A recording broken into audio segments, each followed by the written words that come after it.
Okay, folks, it's 12 o'clock, which means we're prepared to start. And I wanted to take a moment to share some objectives and ideas for the year ahead. I'm John Tyner, I'm your new president. And before we began the forum, the board met this summer. We spent the summer listening to concerns and suggestions and basically, frankly, organizing and consolidating the records of the board, of the forum. We've been known for forward-thinking organizations, ideas, and we want to continue that process. We're actually going to try a different method of recording the meetings. Essentially, we want to transmit the information to the public in the most cost-effective way possible. Pat Wheeler and I were on the board back in 85, 86, the organization, when we began our partnership with the cable folks, which is now TVCC and MAC. And I met with them this summer, and they've been an excellent partner for the years. They're willing to do as little or as much as we need. We're trying to develop an independent way of getting our information out. And Pat can probably tell you, originally, they came to us, we trained the folks who were working in the process, and our volunteers operate the system, learn how to operate it, and we had other programs like Forum Presents that spun off it. So we're going to look at this other method, just a little bit of independence, but we're still going to be putting the stuff through the system through TVCC. And we're trying our new technology, and I'd ask you for a little patience. I don't know exactly how everything's going to work out. And again, we first engaged the cable group 28 years ago. We have a number of folks like Ann Madden, I think, was on the board with the cable folks, and Kathy Stanley is currently on the MAC board. So we're going to work this out. We're going to find the right balance, and we just want your patience and assistance in the process. We're also going to coordinate speakers, and we're asking the membership. We're asking the membership for ideas. The political season is very easy. You know, from now to the election, we're going to have all kinds of folks coming in with political stuff. Subsequent to that, we want programs people are interested in, so we're going to ask for your assistance in regard to that. And I want to thank a team of volunteers who's helped in the past and has been rendered great service to us. And I think of greeter Chris Leslie, who basically is just tenacious, Everybody knows Chris Leslie. I think he's still out working. And John McWilliams has just been wonderful with the program, setting up the forum things here. It's been wonderful. And Gary Olson, who is not here, is our webmaster. We were in the forefront of creating the web for the forum. He's been operating it solo for a long time. We're asking for volunteers to help him out, because that's quite an ordeal. But he's been just a stalwart year in and year out. He actually lives part-time in LeGrand. So Ann Madden, our media person, has been another person who's helped carry the establishment outside the organizational structure in many cases, just getting the job done, getting our information out. So Ann's another volunteer we should thank. In any event, we're going to expand the membership. We're going to consolidate the list. We're going to be what we were back in the early 80s. When Pat and I were on the board, I went back and checked the minutes. We had 215, soon to be 250 members. We had a number of outlets, a lot of organizations. We are right now where we're going to build from. So I thank everybody's here. Check, see if you paid your membership. You have to be a member to speak before the forum. We have one microphone to my left. And we've got one of the more interesting speakers in the state of Oregon. Here we've got Kevin Mannix. He's going to be speaking as a proponent of the estate tax reform process. And he really needs no introductions. He's a citizen activist, former legislator, and he and I have been on the opposite sides of a number of issues. And yet, every time I meet him, he's treated with respect. He's one of the happy warriors of Oregon politics. He's firm in his positions, and he's also been an activist for a number of years, and that's hard to do. And Jody Weiser from Tax Fairness Oregon's here. She's a teacher, forum member, and she's a farm owner, and she's going to be taking the opposite approach on this. So we're going to first call Kevin Mannix, because he's a proponent, and then Jody Weiser will speak. Each party will get 10 minutes, then 5 minutes of questions. So I'm going to now introduce Mr. Mannix, who I consider a colleague, even though sometimes we're on all sides of things, and a pleasure to deal with. Thank you, Kevin. Thank you, John. Or should I say, Mr. Tyner? And hello, everyone. Thank you for the opportunity to speak to you today and to share a few thoughts on ballot measure 84. I come to you today in my capacity as president of Common Sense for Oregon, which is a nonprofit organization which is spearheading a coalition of over 50 organizations which support a yes vote on Measure 84. You can find that list of a wide variety of organizations listed on the website for the Yes on 84 campaign, and the website is endoregondeathtax.com. At the end of the meeting today, too, we have brochures, bumper strips, lawn signs available at the entrance, and you're welcome to take what you would like in terms of information that you might want to share with your friends and neighbors. So what is Measure 84? Measure 84 comes to you as a result of some conversations that I had a couple of years ago with some farmers. And the farmers basically said, Kevin, you've been involved in a lot of ballot measures over the years, but we need help with the Oregon estate tax. I asked them about it, I learned about it. While I'm an attorney, I'm not an estate planning lawyer, I'm not a tax lawyer. I simply listened to their information, began gathering information, began to realize what an impediment the Oregon estate tax is to our family-owned businesses and our family-owned farms, which are the heart of the Oregon economy. We do think of the big companies, and that's all well and good.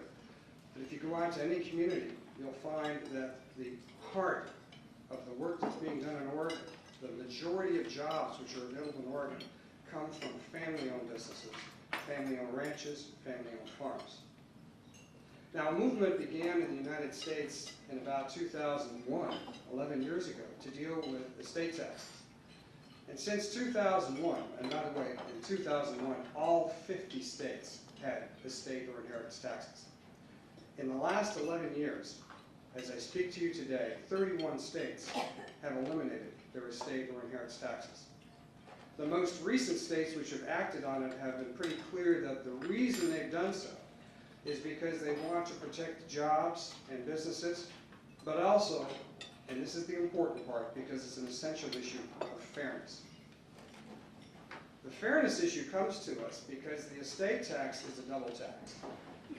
You work hard all your life, you pay your income taxes, you pay your property taxes, and then when you pass away, the tax man arrives at the same time as the undertaker and has his or her hand out for another round of taxes. The estate tax is imposed at death on a person's estate, and the estate includes everything you own. Your home, your car, your personal property, your retirement fund, your savings, stocks and bonds, anything you own is taxed at market value at the time of death. Now, if you're in a small business, or if you have a farm, understand that you may have a tremendous amount of capital investment in the land, in the buildings, in the equipment. Or if you're a hardware store, it may be an investment in all the inventory. All of that is taxed to your family at the time you die as part of your estate. Right now there is a $1 million deduction, so they'll wait till they get over $1 million to start hitting you. And then the rate ranges from 10% to 16% of the estate. Now, this tax is imposed on top of the federal estate tax. Some folks argue there ought to be some form of estate tax, and my answer is if you think there ought to be some form of estate tax, that's all well and good. Let it be the federal estate tax, which applies to all states and territories, and let that tax be applied. But in terms of having our own estate tax on top of the federal estate tax, we're down to 19 states left that still have an estate tax. And in terms of economic competition, in terms of building jobs, that puts us at a disadvantage. There are only 3 states left west of the Mississippi that still have an estate tax. Oregon's one of those 3. Even California no longer has an estate tax. Well, let's get back to the fairness issue. Say you're a 5th generation farmer. Your family has had to pay estate taxes every time a generation passes away. And when the next generation passes away, it'll happen again. One of our chief petitioners, Marie Bowers, is a 26-year-old farm woman who points out that her 97-year-old grandmother still owns the farm. And when her grandmother passes away, they'll pay the estate tax. And then her parents will have the farm because they're running the farm. And when they pass away, they'll pay the estate tax. Marie's not sure she'll be able to afford to do it because small businesses and farmers and ranchers don't have a lot of cash around. They are capital intensive. Or talk to Dave and Mary Easton, who own the Ace Hardware store in Forest Grove. And these folks have allowed me to use their names, by the way. I'm not just picking on them. Dave and Mary have built up a successful hardware business in Forest Grove. They own the building. And in hardware, by the way, you own the inventory. They figured out that their son would have to sell off a substantial part of the inventory just to pay the tax when they die. Now, in order to deal with this, a lot of families invest a lot of money in accountants and lawyers and insurance and other means to try to make sure there's enough cash available so that when the tax man cometh, they can cope. That is money that they are not able to invest in their business, in terms of really doing business, or their farm. They're not able to invest it in additional jobs. And what's interesting on this point is that Professors Fruits and Posdina came out with an economic study in February of this year, where they took a look at the Oregon estate tax, and they projected that eliminating the Oregon estate tax will lead to additional investment in the Oregon economy by businesses that will come here, family-owned businesses, businesses that can still exist, businesses that can grow, and they project that at the end of 5 years we would see between 30,000 and 44,500 new jobs, additional jobs in the Oregon economy. And the taxes paid by that economic activity would more than make up for the revenues lost by eliminating the estate tax. Measure 84 does not eliminate the estate tax overnight. It's a phase-out. Over 3 years, the estate tax will be reduced, and then as of January 1, 2016, the tax is eliminated. In addition, if you take a look at the statistics, the estate tax is less than 1.5% of the general fund. On average, the general fund over the last 10 years has grown from 4 to 6% every biennium. So we can phase out this tax as the general fund continues to grow, and at the same time, as we see increased economic activity with new jobs, other taxes will kick in. It's a win-win proposition. For the long term, we enhance the economy and create more jobs. For the short term, we give hope to those families who've invested so much in their family-owned businesses and farms. We give them an opportunity to carry on for the future. That is why so many organizations that represent small businesses and farms have come forward in this coalition. As the bottom line, I'd like to return to what Oregon is all about. Oregon is about generations of pioneers and immigrants who've come here to work and to build businesses and to make a difference. And right now we make it very hard for them to continue, to carry on when a loved one has died. This measure will take away that factor. This measure will make it easier for families to continue on into the future. And at the same time, it is phased in slowly enough so that we will continue to see the general fund increase. We will have the resources available to do what we need to do. And eventually, we'll actually have alternative resources, new revenues from the new jobs and from the increased investment in existing businesses. So I encourage you to vote yes on Measure 84. And I encourage you also to go to our website and OregonDeathTax.com if you want additional information. And I thank you for the opportunity to be here today. Thank you, Kevin. I called Jody Weiser this time. I would also know the second part of the program. I introduced her as a teacher and a farm owner and forum member. So I'm going to let you have the floor now for 10 minutes.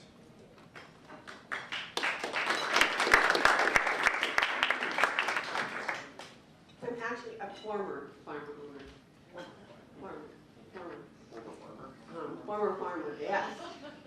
So obviously, Tax Fairness Oregon's position is in opposition to Mr. Mannix's position on Measure 84. It's our view that Measure 84 is a profoundly misguided measure. It offers not one, but two new tax rates for the wealthiest 2% of Oregonians.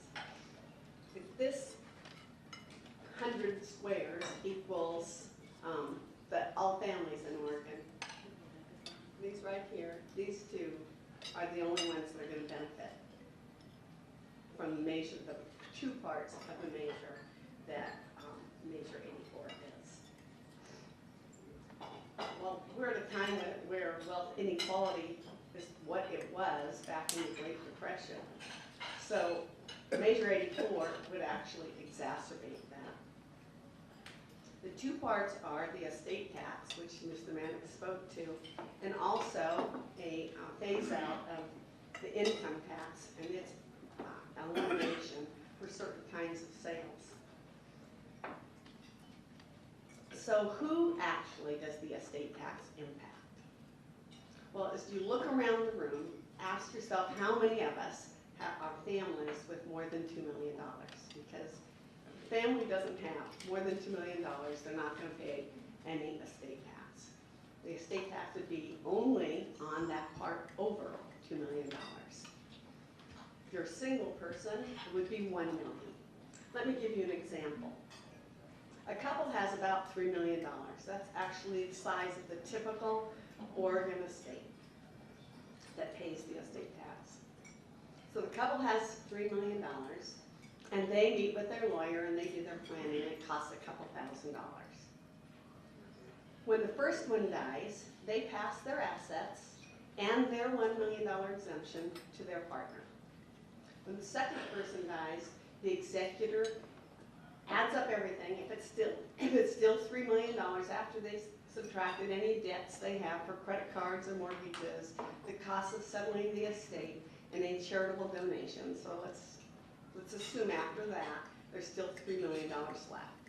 $2 million are passed tax-free. The $1 million would be taxed at $101,250.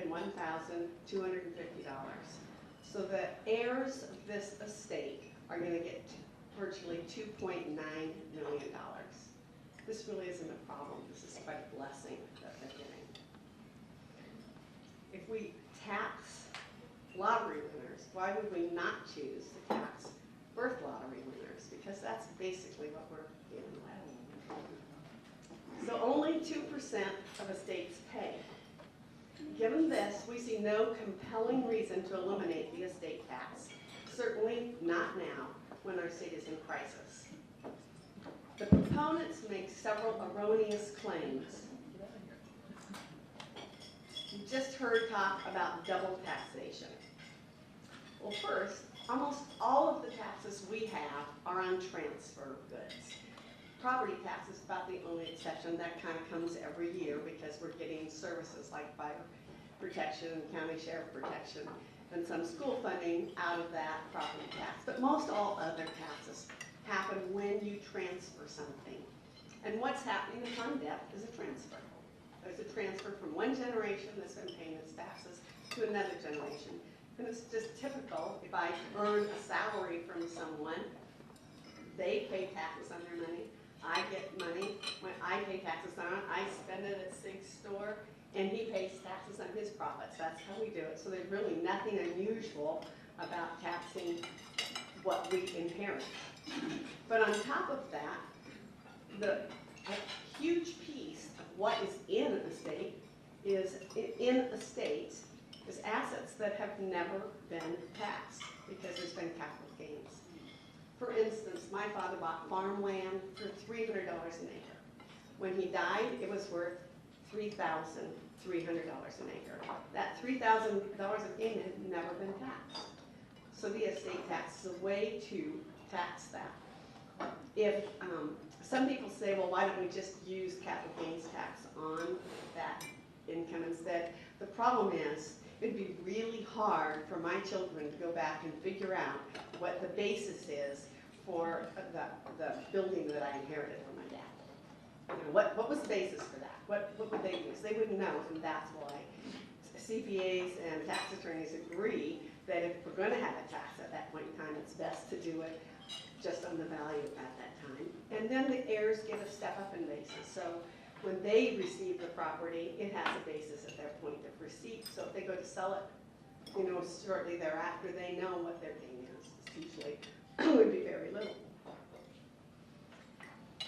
So another erroneous claim is the claim that the estate tax hurts farms and small businesses. First of all, only a small part of what's in estates is farm or small business assets, about 10%.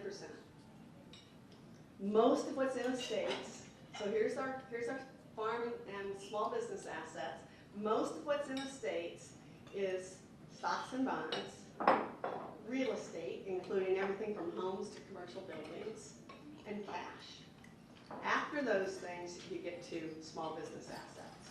So the talk is about something that's only a small piece of it. Only 4% of estates have significant small business or farm assets. So we're talking about that because it's heartwarming to talk about. If Mr. Mannix were here and he were saying, and somebody might have to sell their Microsoft stock, it wouldn't be too compelling. But that's what's mostly in the States, is stocks and bonds.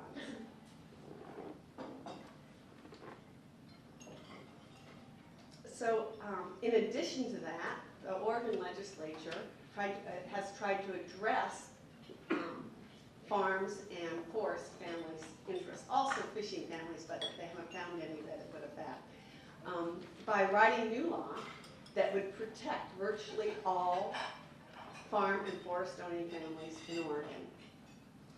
And essentially, if you have a significant portion of your estate, half of your estate, is in one of these kinds of businesses, unless you're an extremely large business, you will pay no Oregon estate tax. A family can pass up to $15 million tax-free. Here's the limiters. They can't be worth more than $30 million. So if your business is worth more than $30 million, you don't get to use the break. The family actually has to be interested in continuing the business. They have to keep it going for at least 5 years. And more than half of the assets have to be in the business. Can't be that you've got a hobby farm and a big stock portfolio and then you get a break. So that's the next erroneous issue that I wanted to address. I wish I could stop talking here, because I wish this bill were only about the estate tax. It's pretty technical just to talk about the estate tax piece, but in fact, there's another provision. And that provision says that there'll be no tax on inter-family transfers, which is hard to understand. But what it means is that if you sell something to a family member, there won't be any tax. The trouble is, the law has no provision that says that you can't sell it the next day, that person who purchased it can't sell it the next day.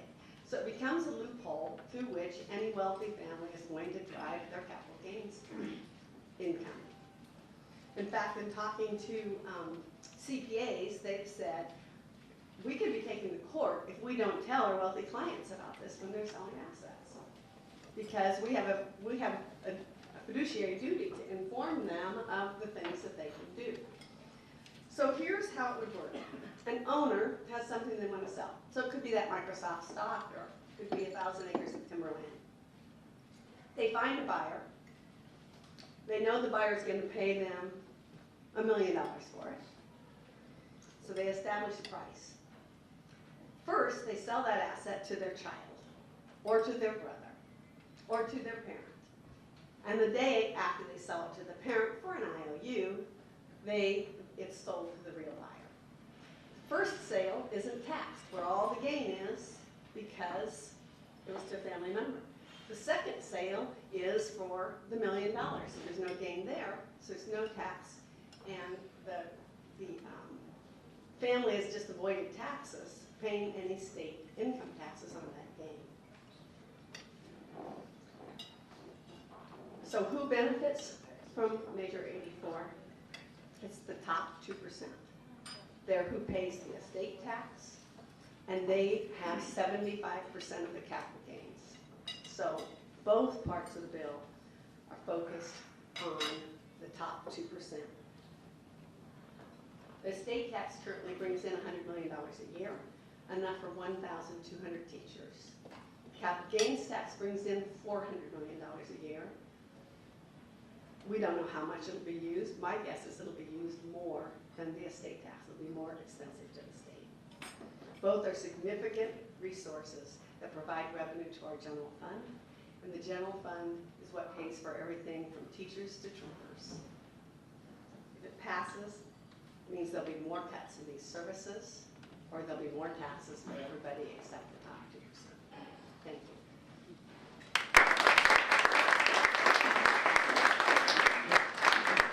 We have some time for questions here, and based on our format, we usually, there's not much of an opportunity for the proponent to come back and rebut some of the statements that were made.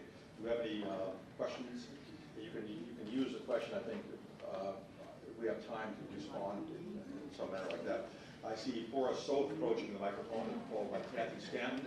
We're going to allow about 5 minutes for questions, just because we want to get Mr. Buckstein and Defend Oregon up on the next capital development measure 85, which is the repeal of business kicker. So, Forrest? Forrest Soap, for a member.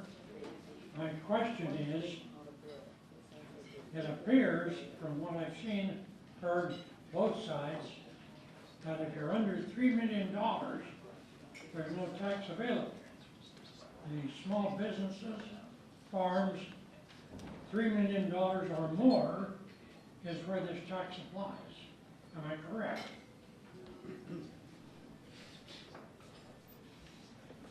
No. First of all, Measure 84 is a statutory measure, not a constitutional amendment, so it's always subject to adjustment if necessary. I ask you to read the financial impact statement, which is prepared and put in the voter's pamphlet. There's also an explanatory statement that's in the voter's pamphlet that will tell you what actually happens with Measure 84. If I had 10 minutes, I'd rebut everything that Ms. Weiser just had to say about how this works. But the bottom line in the Oregon statutes is there's a $1 million deduction. It is true that for a couple, that can transfer to the other person in the couple, but it's going to apply for the couple when a $2 million estate kicks in. But what really matters is, as long as that tax is out there, you're next. The taxable deduction amount has ranged over the years. One time it was $300,000. Our view is, if we leave this tax in place, the legislature can adjust that deduction anytime they want to, and it can apply to more people. But we're still arguing the fairness argument, not so much the fiscal argument.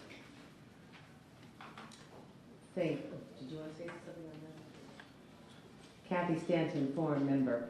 I need to know, Ms. Mannix, at what point do those top 2% pay taxes? Good. Or my understanding this incorrectly, and with the passage of Measure 84, there would be no estate tax collection in the state of Oregon. That is correct. We would be the 32nd state to eliminate that form of. There still would be federal estate taxes, which presently apply to estates of $5 million or more. That will change at the end of the year. We don't know what Congress will do. The current federal tax deduction is $5 million, and that tax, whatever it is, will remain in place. So then I need to know, what is the benefit of removing the estate tax if it impacts 2%, individuals at $1 million, $2 million for a couple, $7.5 million, I think, for farm. So what is the benefit to all of us in the state who, no matter what you say, will never hit the threshold? Well, the first benefit is you'd be living in a state that has got a fair tax policy that's fair to everybody. Second of all, remember that these folks are paying income taxes and property taxes every year, just like the rest of us. Why are they paying an extra tax upon death? And so there's the benefit in terms of our society having a fair system. You asked me the question, that's my answer. But I'd like to address the $7.5 million figure you mentioned. That is a natural resources credit. You have to line yourself up with the state for up to 16 years.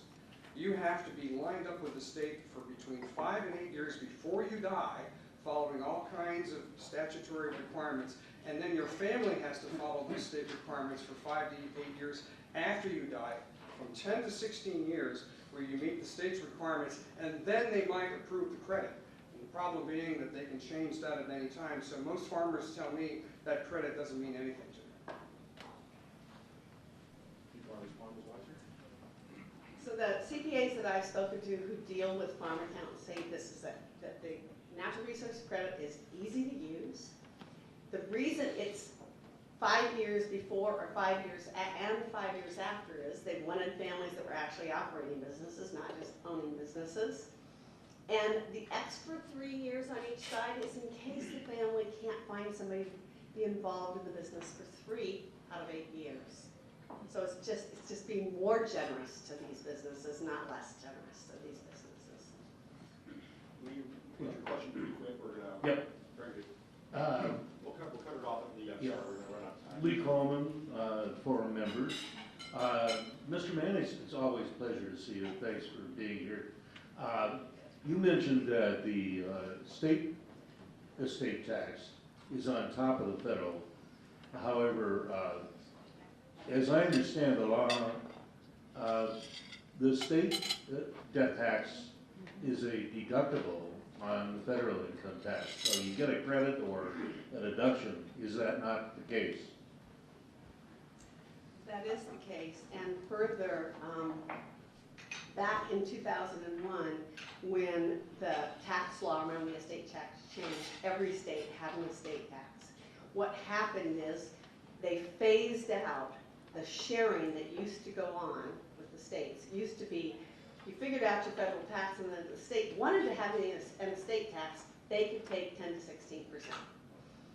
That law was changed, and by 2005, states stopped having an estate tax unless they took a proactive action.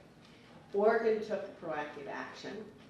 In California, they would have had to do a constitutional amendment to retain an estate tax.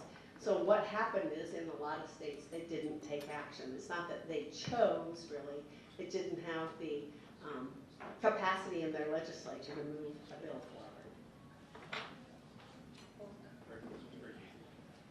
I would disagree with part of that. There was a pickup, and the pickup used to exist. I agree with that part of it. In terms of the current impact, yes, you work out what you pay in state taxes versus what you pay in federal taxes. It doesn't do you a lot of good if you don't have a federal tax to pay. Thank you, Mr. Maddox. And become all produce wiser. Thank you very much. Okay, we're moving next. Thank you again. We're moving now to 85. 85 is a Defend Oregon initiative to repeal the business kicker, and in support of their position, Scott Moore, Communications for Defend Oregon. Mr. Moore was born in the Central Valley of California, and he's lived in Oregon since 2004. He's been working a few years as a political reporter and news editor for the Portland Mercury before making the jump into ballot campaigns. His first campaign was against a Bill Sizemore initiative. He lives in Portland with his 1-year-old son, and basically a farm of family pets. So come on up.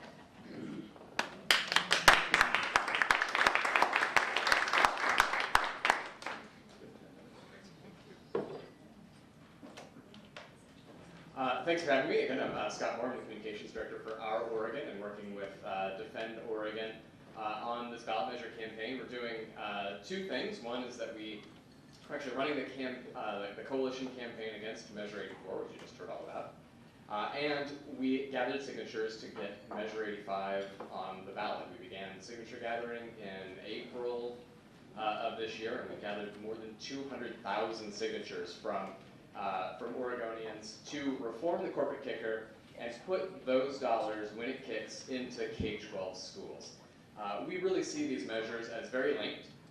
This is an opportunity for voters this November to vote on their priorities. There's a very clear, very concrete set of choices here. I will limit my comments to Measure 85, but I think at the end, if I've got a little bit of time, I'll talk about how we see these really as linked.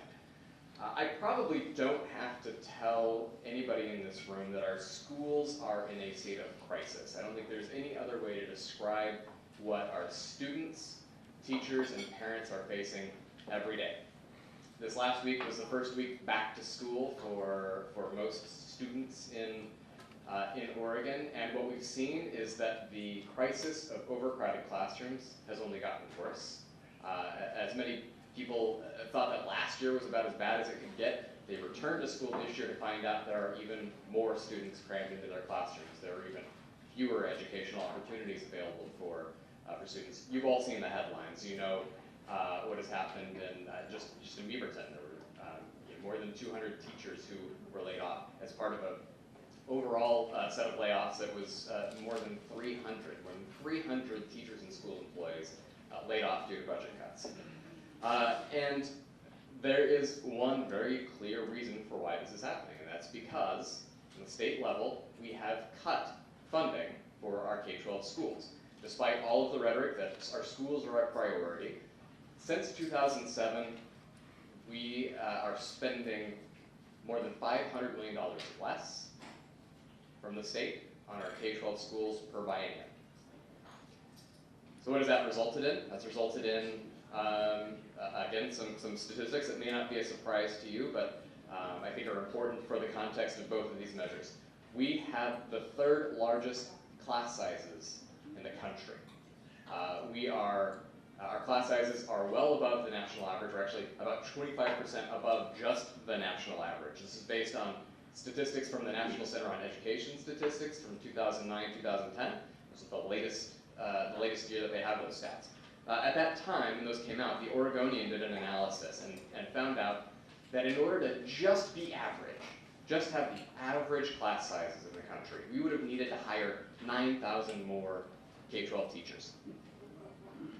What did we do instead of that? Since June of 2010, we've lost about 7,000 teachers and school employees in our local schools due to budget cuts. We took a problem that was really, really bad and made it even worse. And that's because we have continued to cut funding for our K-12 schools. In the last biennium, some of this loss was mitigated a bit by federal recovery dollars that came in and helped keep teachers on the jobs. I probably don't need to tell you, those funds are no longer available this year. Around the state, we've seen districts respond in other ways, some by cutting the school year, some by reverting to four-day school weeks. What's harder to quantify are the number of educational opportunities that have been lost, the number of programs cut that are no longer available, things that I think we all took for granted, like art and music, and PE, foreign languages, that are no longer offered at our K-12 schools. In short, what we've got is that the education that everybody in this room took for granted when we were in school is no longer available to students today. And at the same time, every year, the financial burden gets shifted onto the backs of middle-class families. It used to be that you'd have a fundraiser in your school to pay for something like new band uniforms. Well, now you have to have a fundraiser so that you can pay your science teacher. And every year it's getting more and more expensive just to have your student in a public K-12 school. So clearly something's got to be done. We're going in the wrong direction for our students and for the state. We're not going to be prepared to face the economy of the 21st century if we're not preparing our students for that. It's something basic that middle-class families, small businesses, and emerging businesses demand. And across the state, we've seen parents and teachers and students rising up to do something about this. I think there's a palpable sense that enough is enough. And so we started gathering on signatures on this measure to get it on the ballot as a way of presenting a very clear choice. We need to make it clear to legislators, to state leaders, that our schools have got to be a priority. And something's got to be done to start reinvesting in our schools. And I think at the same time that we've been facing a decade or more of ongoing budget cuts, we've also seen a broad consensus among organizations and among leaders that the corporate kicker is just kind of dumb policy with some pretty terrible ramifications. So what happens is when the state brings in more revenue than we were expecting from corporations, that money gets sent back. Rather than being spent on our basic priorities like our K-12 schools, it gets sent out. And as much as 80% of the money that goes out when the corporate kicker is triggered goes to corporations that are headquartered outside of Oregon. So at a time when we're making drastic cuts, we could be in a position where we're writing checks, we're sending tax credits out to the largest, most profitable corporations in the country. Which is a real reversal of, I think, what we would all agree our priorities should be. And we know that this measure isn't going to solve the problem. We didn't get into this mess in one election cycle. We're not going to get out of it in one election cycle. But what Measure 85 allows for is a very concrete step, a very real way to build momentum and say, we've got to do something to fix our schools. And that starts with a big yes in November on Measure 85. At the same time, I think that Measure 84 presents a real opportunity to vote on our priorities from the other direction. It would cost the state hundreds of millions of dollars. Just the estate tax provision, the state estimates are that it would be $240 million every biennium. The portion that presents a great new tax break for wealthy families could cost hundreds of millions of dollars more. So the problems that I've just been describing would get extraordinarily worse. And at the same time provide a tax break just for the richest 2%. So we really are, we see this election as an opportunity for all Oregonians to not vote on something. This isn't hypothetical, it's not a theoretical discussion. This is a very concrete set of decisions that we can make. And we think that the clear choice is to vote yes on Measure 85 to redirect corporate kicker funds into our K-12 schools, and no on Measure 84 so we can hold on to hundreds of millions of dollars that we can keep in our schools, in our senior services, in our public safety, rather than giving another 2 tax breaks away to the top 2%. Thank you. Oh, sorry. If you'd like more information, go to defendoregon.org. Thank you. Mr. Buckstein gets 10 minutes too, and we're going to have questions. Steve Buckstein was an investment broker in Portland for 29 years prior to founding Oregon's free market think tank, the Cascade Policy Institute, in 1991. He served as president until 2004. Now is the Institute's senior policy analyst. Don't mind reading through the mail. I want to size him first. He writes and speaks in both Oregon and national on policy issues. He does tax and budget issues and education reform. He served on the board of Oregonians for Cost-Effective Government in '87 and '88, and was a candidate for state treasurer in that same year. Governor Kulongoski appointed him to the Task Force on Comprehensive Revenue Restructuring in 2007, and Kate Brown appointed him to a Measure 85 Explanatory Committee. He's here opposing the Defend Oregon initiative, and I recently read an editorial in the Oregonian just published, and I believe Mr. Buckstein will speak to that and other issues, and you have 10 minutes. Thank you.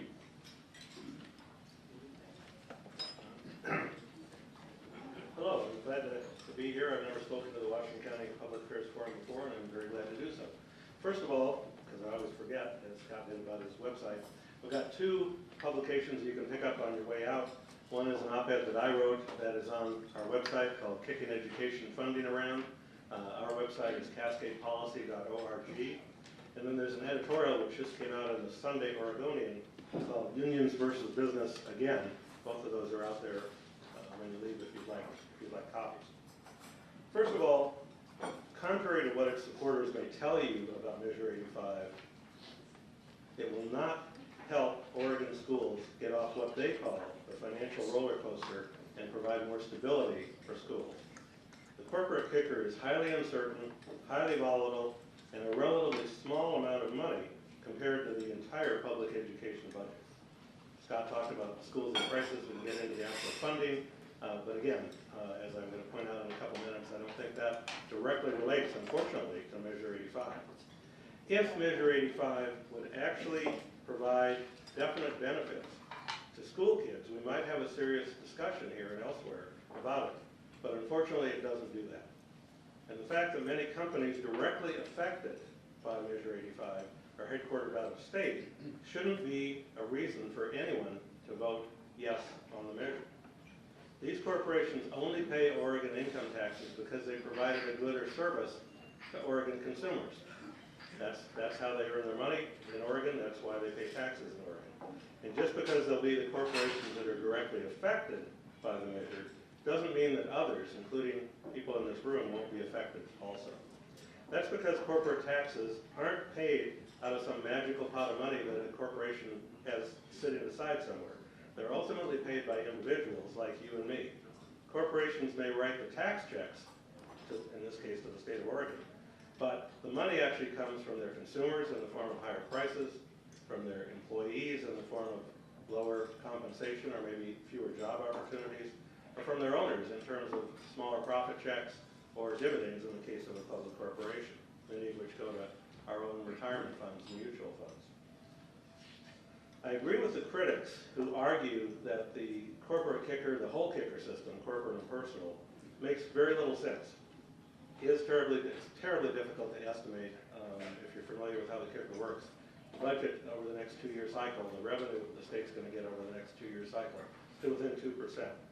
And if we're starting from scratch, I would agree with the supporters of Measure 85, we should do something different. The kicker is not an ideal way to restrain the government. But the kicker system, no matter how imperfect it is the only real strong, relatively strong restraint we have on the growth of government. We don't have any strong spending limitations. We don't have any strong tax limitation in the state of Oregon. But the main reason I argue to vote no on Measure 85 is because it doesn't guarantee any benefit. Let me repeat that. It doesn't guarantee any benefit to public education, even though it implies, and the supporters imply that it will.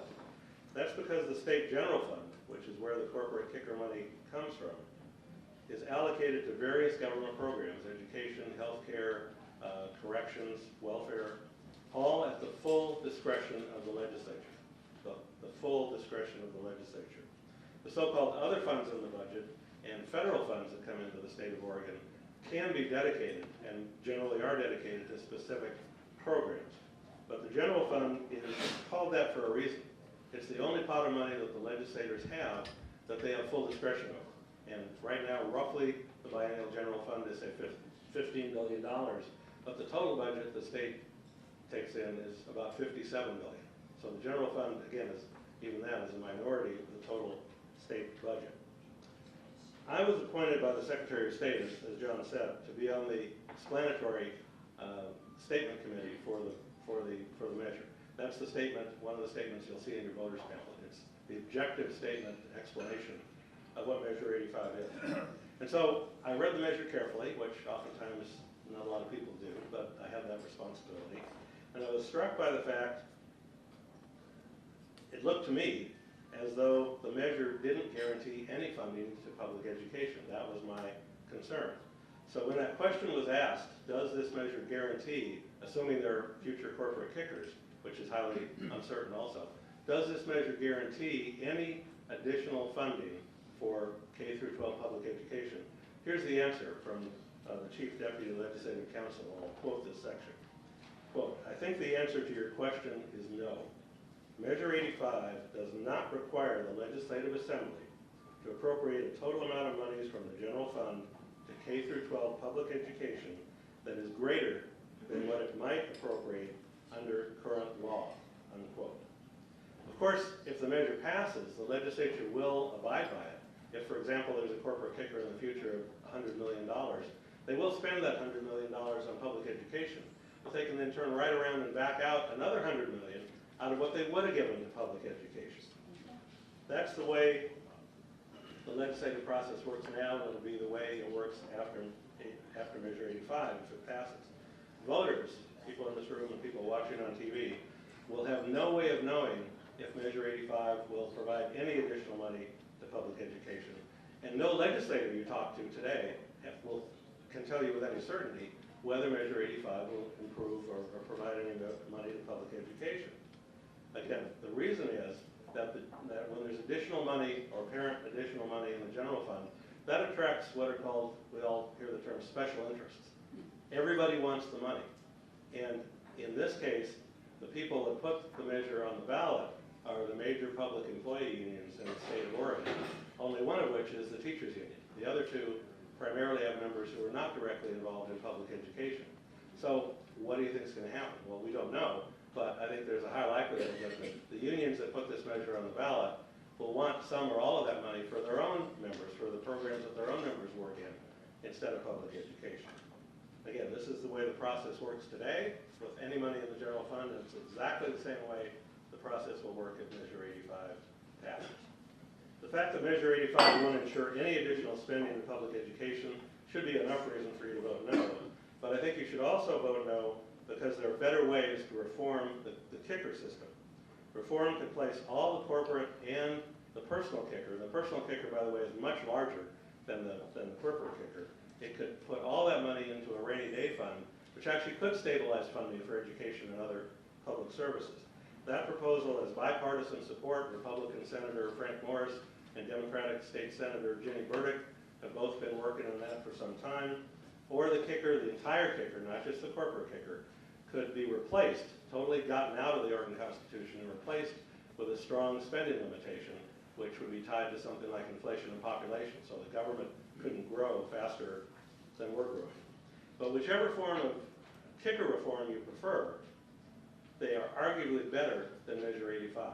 Measure 85 takes a small piece out of the kicker, doesn't lock it into public education, lets the special interest fight over it. It will take money from the pockets of consumers, employees, and business owners, and let state government grow without any assurance that school kids will be benefited at all. So for all those reasons, I suggest or urge you to vote no for Measure 85. Thank you.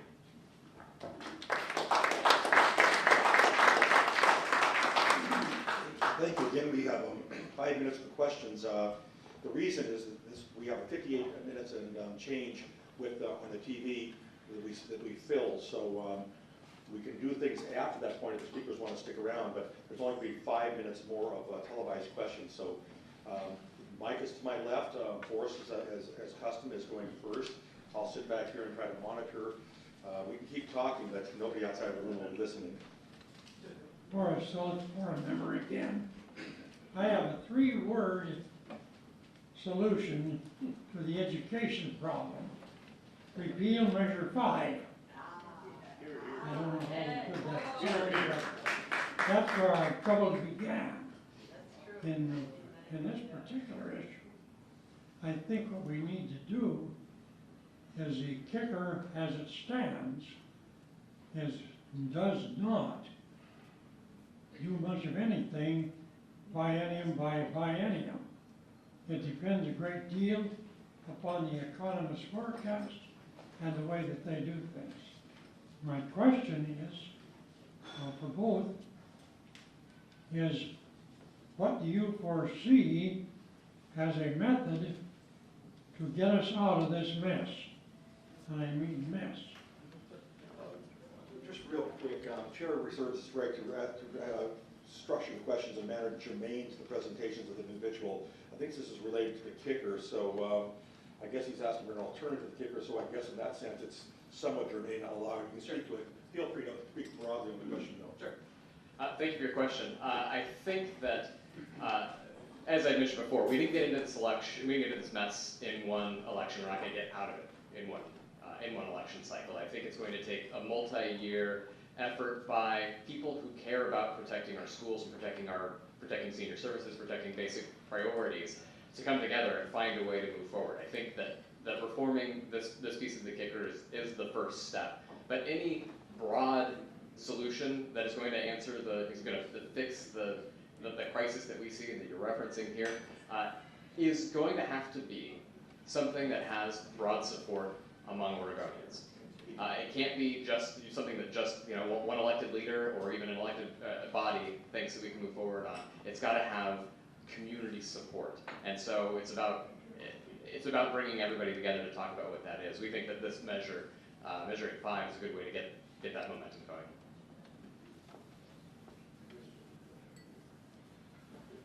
Because the proponents of Measure 85 are basically very concerned about the so-called crisis in public school funding, and you talk about repealing Measure 5, first of all, as I mentioned, the corporate kicker is a very small amount of money. Even if it was, which on average it might be sometime in the future, $100 million, the state allocates something like $6 billion to public education over that time. But most of us can't relate to $6 billion. According to the National Education Association, which is the largest national teachers union, per pupil on average in the United States, we spend $11,841 as of 2009-2010. Oregon spent $11,391, which is 4% lower than the national average, but not really a crisis. And the reason is that Oregonians' income in the same year was 8.8% lower than the national average. So we have 8.8% lower income than the national average, but put into our schools only 4% lower. So in effect, in relation to our income, we're actually funding schools at a higher level than the nation. So to talk about other ways to solve the quote-unquote school crisis, there's another problem. If we're spending $11,000 roughly per child, total funds, take that times a 30-person class, 30K classroom, $330,000. The average teacher gets about $75,000, including benefits. Where's the rest going? That, I think, is a more relevant question. I know that the Main Street Alliance and the Equity Alliance of Oregon both are supporting Measure 85. I wonder if there are major business groups that are in opposition or others that are supporting.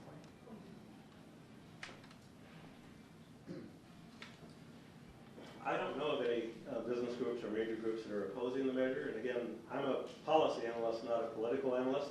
But if I were a political analyst, I'd say that the business community probably assumes that talking about taxing evil out-of-state corporations for the children is probably a winning political argument. And I wouldn't be surprised if the measure passes. But as I've tried to explain to you, if you look at it rationally, they're not evil and it's not going to help the children.